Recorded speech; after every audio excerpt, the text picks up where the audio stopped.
geden oldu.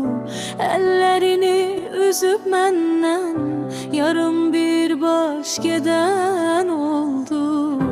Can deyip can eşiterdik, bu ayrılık neden oldu? Can deyip can eşiterdik, bu ayrılık neden oldu? Öz eşkimden, dileğimden ayrı düştüm ilerleme.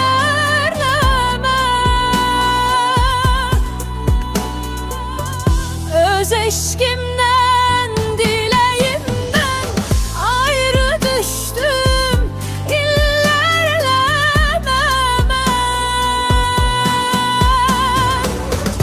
Ancak senden ayrı gezen yürek değil beden oldu.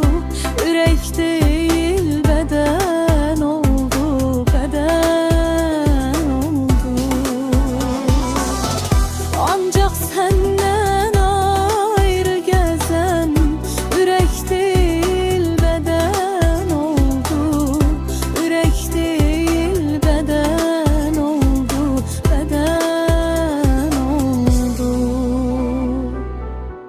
Neden oldu? Yandı yürek, kabab oldu.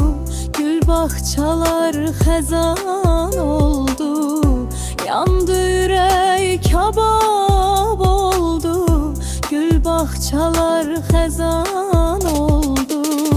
Ben ki senden ayrılmazdım, bu ayrılık neden dur? Ben ki senden ayrılmazdım, bu ayrılık neden oldu? Öz eşkimden, dileğimden ayrı düştüm ilerlemem.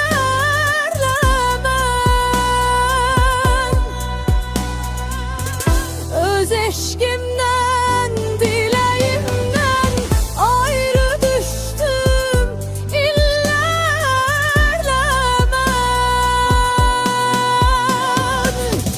Ancak senden ayrı gezen yürek değil beden oldu. Yürek değil beden oldu, beden oldu. Ancak senden ayrı gezen yürek değil beden oldu.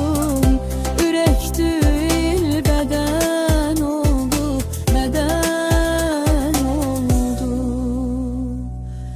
Beden oldu, beden